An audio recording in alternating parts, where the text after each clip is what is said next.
எல்லாருமே புரிஞ்சுக்கோங்க. முக்கியமா ஊடகங்களுக்கு சொல்லணும்னு நினைக்கிறேன். உங்க உலகம் வேற, என்னுடைய உலகமே வேறங்க. நாங்க இருக்கிற உலகமே வேற. உண்மையில பாத்தீங்கன்னா, ஊடகங்கள் நெறைய பேர் சொல்லியிருக்காங்க. 2 வருஷமா கோமால இருக்காங்க, 5 வருஷமா கோமால இருக்காருன்னுலாம் சொல்லிட்டு இருக்காங்க. நான் உண்மையில கோமாலலாம் இல்ல.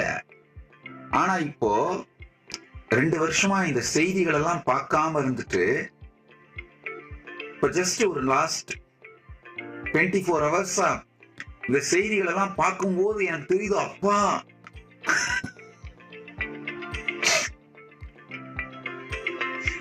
புதுசா ஏதோ உலகத்துக்குள்ள வந்த மாதிரி இருக்கு. முக்கியமா என்ன, பல பேர் சொல்லியிருக்காங்க இந்த கற்பனை தேசம். அப்பா நீங்க கற்பனை தேசம்னு சொல்றீங்க. எனக்கு என்னவோ தோணுது, நான் ஒரு கற்பனை உலகத்திலேயே இருந்துட்டு இருக்கணும்.